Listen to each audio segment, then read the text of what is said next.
धर्मपुर गांव के अंतिम सिरे पर एक पुरानी झोपड़ी में रामू नाम का एक गरीब किसान अपनी पत्नी गौरी के साथ रहता था।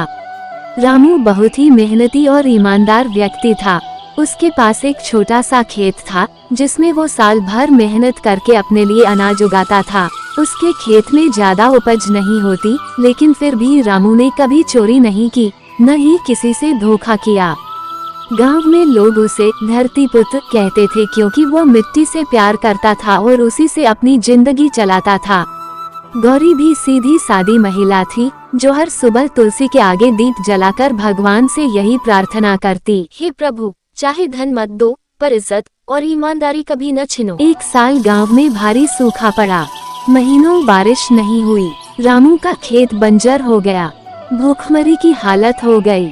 गांव के कई किसान जमींदार विक्रम सिंह के पास जाकर कर्ज लेने लगे। रामू भी मजबूरी में जमींदार के पास गया।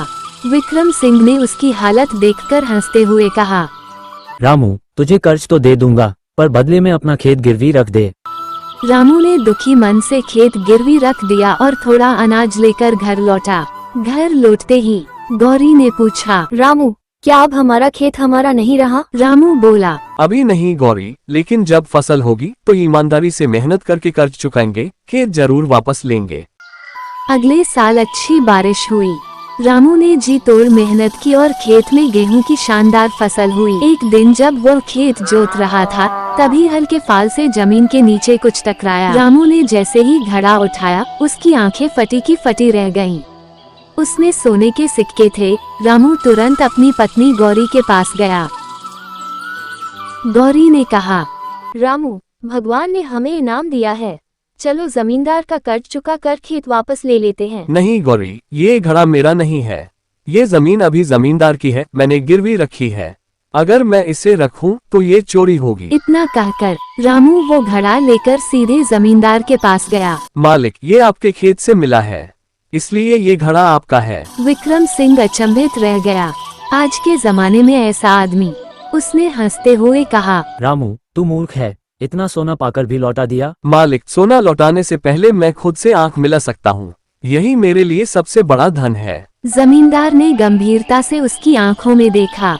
वो पहली बार किसी के ईमान को हारते देख रहा था। रामू, ये घड़ा अब तेरा है और खेत भी तेरे नाम कर देता हूँ। मैं तेरी ईमानदारी से हार गया। रामू ने हाथ जोड़कर धन्यवाद कहा। उसकी आंखों से खुशी के आंसू बहने लगे। गांव में रामू की सच्चाई की खबर आग की तरह फैल गई। लोगों ने उसे असली धरती पुत्र कहना शुरू कर दिया। कुछ दिनों बाद ये बात राज्य के राजा पृथ्वीराज तक भी पहुंची। राजा ने संदेश भेजा, रामू किसान को राजमहल बुलाया जाए। रामू को घोड़े पर बैठाकर राजधानी ले जाया गया। वहाँ महल में सैकड़ों लोग बैठे थे। राजा ने पूछा, रामू, यदि वो घड़ा तू रख लेता तो तुझे कौन पकड़ता? महाराज, कोई नहीं पकड़ता, लेकिन मेरी आत्मा मुझे कभी माफ नहीं करती।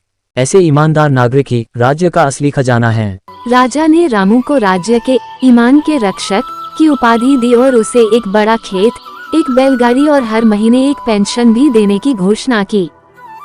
रामू वापस अपने गांव आया। अब उसके पास खेत भी था, साधन भी, लेकिन स्वभाव वैसा ही सादा। उसने अपना नया खेत गांव के अनाथ बच्चों को खेती सिखाने के लिए दान कर दिया। अब उनके पास कोई कमी नहीं थी, वे अपना जीवन अच्छे से व्यतीत करने लगे।